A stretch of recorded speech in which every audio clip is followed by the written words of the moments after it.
నమస్కారం sir. Sir, హోంమంత్రి అనితా వంగలపూడి గారికి బాలకృష్ణ గారు వార్నింగ్ ఇచ్చినట్టుగా ఒక వార్త వైరల్ అవుతుంది సార్. ఈవెన్ చంద్రబాబు గారు కూడా ఈ విషయం పట్ల కంగారుగా ఉన్నట్టు కూడా తెలుస్తుంది. అసలు ఏం జరిగింది? బాలకృష్ణ గారు ఏ కాంటెస్ట్ లో ఆ వార్నింగ్ ఇచ్చారు? మరి అసలు దీని పట్ల మీ ఒపీనియన్స్? తెలుగుదేశం అధికారంలోకి వచ్చిన దానికి కారణాలలో ఒకటి ఏంటంటే జగన్ ప్రభుత్వంలో అరాచకత్వం నెలకొనిందని విపరీతంగా ప్రచారం జరిగింది. నిజానికి నిజాన్యమైన అరాచకత్వం తెలుగుదేశం వాళ్ళ మీద మాత్రం ఉంది, ప్రజల మీద ఏం లేదు. నిజానికి ప్రజల మీద ఏ ప్రభుత్వంలో ఉన్నదానికంటే ఎక్కువ తక్కువ ఏమి లేదు. కానీ విపరీతంగా ప్రచారం చేయగలిగారు. దాన్ని అడ్డుకోవడంలో వైసీపీ ఫెయిల్ అయింది. సో ఏదేమైనా విపరీతంగా జగన్ అరాచకం, సైకోపాలన ఇలాగంతా ప్రచారం చేసి వీళ్ళు వచ్చారు. సో అందువల్ల వీళ్ళు భిన్నమైన పాలన ఇస్తారని జనం ఎక్స్పెక్ట్ చేసి వీళ్ళకి ఓట్లేశారు. కానీ అంతకంటే వరస్ట్గానే స్టార్ట్ అయింది యాక్చువల్గా. సో మనం ఆల్రెడీ చాలా సార్లు చెప్పుకున్నాము. అయ్యన్న పాత్రుడు ఉద్యోగుల్ని ఎలా మాట్లాడాడు, అంతకుముందు అచ్చెన్నాయుడు ఎలా వార్నింగ్ ఇచ్చాడు, తర్వాత జేసీ ప్రభాకర్ రెడ్డి డైరెక్ట్గానే నా కొడుకుల్లారా నరుకుతా అని ప్రెస్ మీట్లోనే మాట్లాడాడు. మొన్నటికి మొన్న రాయచోట్లో మండిపల్లి రాంప్రసాద్ రెడ్డి, రవాణా శాఖ మంత్రి, వాళ్ళ భార్య హరితారెడ్డి, ఆమె ఒక ఎస్ఐని పట్టుకొని ఎట్లా మాట్లాడిందో చూసాం. సో అట్లాగే తిరువూరు ఎమ్మెల్యే ఆయన పేరు కొలికపూడి శ్రీనివాసరావు, ఆయన సత్వర న్యాయం చేయాలనే ఒక ఆతృతలో ఆయన ఎలా బిహేవ్ చేస్తాడని చూసాం. సో క్లియర్గా ఏంటంటే ఈ ప్రభుత్వం ఏర్పడిన తర్వాత విపరీతమైన ఉద్యోగుల మీద కావచ్చు, ప్రజల మీద కావచ్చు, ప్రత్యర్థుల మీద కావచ్చు, రకరకాల పద్ధతుల్లో దాడులు అవి మొదలైపోయినాయి. దీనికి ఒక కారణం ఏంటంటే వీళ్ళ నాయకులే. ఒకప్పుడు చంద్రబాబుతో సహా లోకేష్ రెడ్ బుక్ రాజ్యాంగం, ఇటు పవన్ కళ్యాణ్ కడ్రాయలతో ఊరేగిస్తా, నడివీధిలో తిప్పుకుంటూ వెళ్తా, ఈ సినిమా డైలాగులు ఇవన్నీ వాళ్ళకి ఒక అట్మాస్ఫియర్ని క్రియేట్ చేసాయి. అంటే ఇవన్నీ మేము చెప్పినా కూడా మాకు ఓట్లేశారంటే మమ్మల్ని చేయమనే కదా ప్రజలు అన్న పద్ధతిలో ఇప్పుడు రెచ్చిపోతున్నారు. దీన్ని ఎవరు కూడా ఆపడానికి ఇటు పవన్ కళ్యాణ్ ట్రై చేయట్లేదు, చంద్రబాబు గట్టిగా ఏం ట్రై చేసే పరిస్థితిలో లేడు. అసలు ఇంకా అసంతృప్తిలో ఉన్నారు చంద్రబాబు మీద. ఇంకా ఈ పార్టీకి జగన్ ఎందుకు జైల్లో పెట్టలేదు, ఈ పార్టీకి ఎందుకు కొడాలనాన్ని వీళ్ళందరినీ జైల్లో పెట్టేయలేదు, మనం చెప్పాం కదా అన్న పద్ధతిలో అసంతృప్తితో ఉన్నారు. సో ఈ కాంటెక్స్ట్లో వితిన్ ద తెలుగుదేశంలో కూడా ఇవాళ ప్రాబ్లమ్స్ మొదలైనాయి. సో ఏంటంటే అది ఒకసారి నువ్వు అరాచకత్వానికి తెర లేపేస్తే అది స్ట్రైట్గా శత్రువు వైపే వెళ్ళదు, ఎటంటే అటు వెళ్ళిపోతుంది అది. సో ఆ రకంగా ఇప్పుడు కొత్తగా ఒక వార్త నిన్నటి నుంచి వైరల్ అవుతుంది. అదేంటంటే వంగలపూడి అనితకు బాలకృష్ణ వార్నింగ్ ఇచ్చాడని. మరి ఒక హోమ్ మినిస్టర్కు ఒక ఎమ్మెల్యే వార్నింగ్ ఇవ్వడం మామూలుగా అయితే ఇది విచిత్రంగానూ విడ్డూరంగానూ ఉంటుంది. కానీ ఇక్కడ తెలుగుదేశంలో ఉన్న పరిస్థితి వేరు. బాలకృష్ణ ఎమ్మెల్యే కావచ్చు, కానీ ఆయన చంద్రబాబు వియ్యంకుడు, లోకేష్కి మామ. సో ఆయనకున్న రెండోది ఆయన ఎన్టీఆర్ వారసుడు. ఇవన్నీ ఆయనకి, అందువల్ల అతను రాజ్యాంగేతర శక్తిగా బిహేవ్ చేస్తున్నాడు. ఆయనకేం పదవులు అక్కర్లేదు, ఎవరినన్నా వార్నింగ్ ఇవ్వగలడు, ఎవరికైనా ఏదన్నా చెప్పగలడు. సో అది కాంటెక్స్టు. అయితే ఎందుకు బాలకృష్ణ వార్నింగ్ ఇచ్చాడు, నిజంగా వార్నింగ్ ఇచ్చాడా లేదా అనేది కరెక్ట్గా మనకైతే తెలియదు.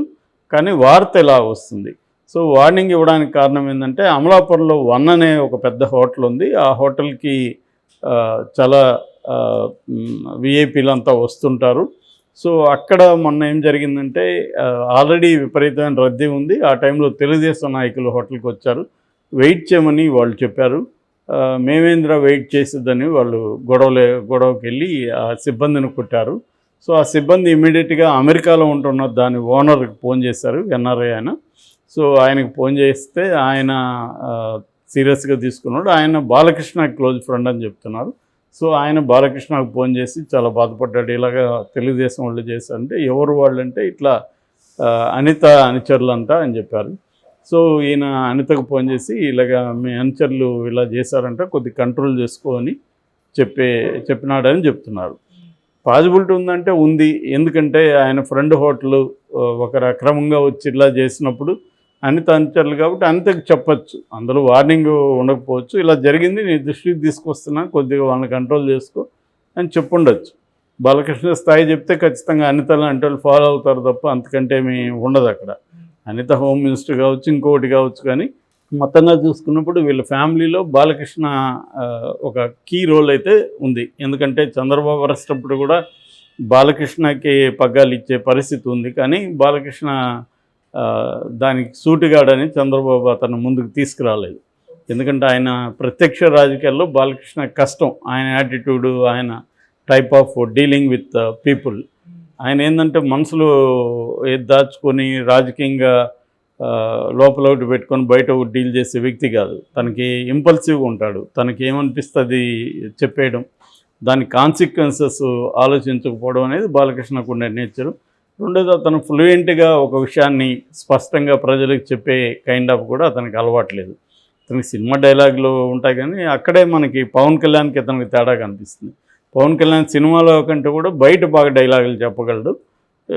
బాలకృష్ణకి ఆ ప్రాబ్లం ఉంది, ఒక ఫ్లో రాదు అతనికి. సో రెండోది ఏంటంటే, అతను బయట ఎక్కడన్నా అంటే విత్ ఇన్ ద షూటింగ్లో ఎక్కడన్నా మాట్లాడితే దానికి అలవాటు ఏంటంటే బూతులతో కూడిన భాష అలవాటు అది. సో అది లేనప్పుడు ఏమవుతుందంటే వాళ్ళకి కట్ అయిపోతుంది సెంటెన్స్. చాలా ఊర్లలో మనం చూస్తుంటాం, వాళ్ళు బూతులు లేకుండా మాట్లాడలేరు, ఎందుకని అది అలవాటు అయిపోయింటుంది. సో బూతులు లేకుండా మాట్లాడరంటే వాళ్ళకి ఫ్లో రాదు. సో ఈ ప్రాబ్లం బాలకృష్ణకు కూడా ఉంది. సో అందువల్ల ఇప్పుడు ఇది తలనొప్పి క్రియేట్ చేసిందని. సో అనిత కూడా దాన్ని లైట్ తీసుకోకుండా తన వాళ్ళని వాళ్ళు అవమానిస్తే వాళ్ళని వీళ్ళు ఇబ్బంది పెట్టి ఉండొచ్చు, కానీ అసలు హోటల్ సిబ్బంది దురుసుగా ప్రవర్తించారని. సో ఇలా బాలకృష్ణ తన విషయాల్లో జోక్యం చేసుకుంటే ఎలా అని ఆమె కూడా ఆవేదన చెంది సీఎంఓ ఆఫీస్ వరకు వెళ్ళింది ఈ మ్యాటరు. సో చంద్రబాబు కూడా ఇది హెడ్ఏక్గా మారింది. అంటే ఏదన్నా ఉంటే దాన్ని ప్రాపర్ ఛానల్లో చేయాలి తప్ప డైరెక్ట్గా ఆమెకు ఫోన్ చేసి, ఆమె అంతకుముందు ఎమ్మెల్యేగా ఉండొచ్చు, మామూలు ఇదిగా ఉండొచ్చు, ఇప్పుడు ఒక హోమ్ మినిస్టరు, అక్కడ ఆమెకు హోదా ఇవ్వాలి. అది లేకపోతే ఇప్పుడు ఏంటంటే ఈ న్యూస్ స్ప్రెడ్ అయ్యేసరికి లోకల్గా ఆమెకి ఇబ్బంది అవుతుంది. అంటే ఆమెను బాలకృష్ణ తిట్టాడు అన్న వార్త వెళ్ళిపోతే ఆమెకి అది ప్రాబ్లం అవుతుంది. ఒకసారి నువ్వు ఒక పదవి ఇచ్చి ఒక గౌరవం ఇచ్చిన తర్వాత దాన్ని వీళ్ళే నిలబెట్టుకోకపోతే ఇంక బయట వాళ్ళు ఎందుకు క్యారీ చేస్తారు? సో ఇది ఒకటి. రెండోది, దళితుల మీద తెలుగుదేశంలో దళిత మంత్రుల మీద ఇలా జరుగుతుందనేది రేపు వైసీపీ కూడా దీన్ని బలంగా తీసుకెళ్తారు. అదే ఒక అప్పర్ కాస్ట్ మినిస్టర్ అయితే బాలకృష్ణ ఫోన్ చేసి బెదిరించేవాడా, ఒక దళిత్ కాబట్టే కదా అనేది ఉంటుంది. గతంలో కూడా మనకి ఈవెన్ జగన్ ప్రభుత్వం కావచ్చు, అంతకుముందు ప్రభుత్వాల్లో కూడా దళితులు మంత్రులైనా కూడా వాళ్ళకు ఉండే స్థాయి ఆ స్థాయి ఉండదు. నేను చాలాసార్లు చెప్పాను, దళితులు ఎంపీలు ఎమ్మెల్యేలు పేరుకు అవుతారు, కానీ రియల్ పవర్ వాళ్ళ దగ్గర ఉండదు. ఎందుకంటే ట్రెడిషనల్గా ఏ రెడ్డు కమ్మ లేక కాపు ఇలాంటి అప్పర్ కాస్ట్ వాళ్ళకు ఉండే ఒక ఆధిపత్యం, పవరు. రెండోది, వాళ్ళు కూడా దాన్ని అసెప్ట్ చేసుకొని దాన్ని ఎక్స్ప్రెస్ చేసే పద్ధతి, ఇది దళితులకి లేకపోతే కొంత స్థాయిలో బీసీలకి రావడానికి ఇంకా టైం పడుతుంది. ఒక జనరేషన్ సరిపోదు అది. వాళ్ళ అసెషన్ రావడానికంటే ప్రధానంగా వాళ్ళకి ఆస్తులు కూడా అవసరం. ఒట్టి రిజర్వేషన్లోనూ ఇంకో పద్ధతిలోనూ రావడం వరకు అది ఖచ్చితంగా ప్రోగ్రెస్సే, కానీ అది రియల్ పాలిటిక్స్లో, రియల్ పవర్ పాలిటిక్స్లో అది సరిపోదన్నమాట. సో అది కూడా ఒక ఎగ్జాంపుల్గా కూడా మనం చెప్పుకోవచ్చు. అందులో కూడా వాస్తవం ఉంది వాళ్ళ విమర్శలో. ఒక దళిత ముఖ్యమంత్రి కాబట్టి బాలకృష్ణ ఇమ్మీడియట్గా వార్నింగ్ ఇవ్వగలిగాడు. అదే వేరే వాళ్ళు అక్కడ లోకల్గా పవర్ ఉంటే బాలకృష్ణకు కూడా కొంత జాగ్రత్త. ఇప్పుడు ఏ పట్టాల శ్రీరాములకు ఫోన్ చేసి అలా మాట్లాడలేడు కదా బాలకృష్ణ, సునీతకు ఫోన్ చేసి అలా మాట్లాడలేడు. క్లియర్గా అక్కడ అయితే ఆ తేడా అయితే మనకి కనిపిస్తుంది, అది చాలా స్పష్టంగా ఉంది. ఈ కేసులో కూడా అదే మనకు కనబడుతుంది. ఒక దళితుల్ని వాళ్ళకి విధి లేక అవసరం కాబట్టి ఇవ్వడం అనేది చేస్తారు తప్ప, ఇప్పటికి కూడా అప్పర్ కాస్ట్కి ఏంటంటే వాళ్ళని రియల్గా వాళ్ళకి పవర్ ఉన్నట్టుగా వాళ్ళతో బిహేవ్ చేయరు అనేది పద్ధతి లేదు ఇప్పటికి కూడా. అది పై స్థాయి నుంచి కింది స్థాయి వరకు ఉంటుంది. దానికి ఇంకొంత టైం పడుతుంది. కనీసం ఈ స్థాయికి ఇప్పుడు వచ్చారు. ఎప్పుడైనా ప్రోగ్రెస్ అనేది జంప్ ఒక్కసారిగా ఒక జంప్ అనేది ఎప్పుడూ కానీ జరగదు. అందుకనే జంప్ జరిగినప్పుడు దాన్ని రెవల్యూషన్ అంటారు, విప్లవం అంటారు. మిగతా అంతా కూడా గ్రాడ్యువల్గానే జరుగుతుంది. ఏదేమైనా ఇదైతే ఇప్పుడు తెలుగుదేశంలో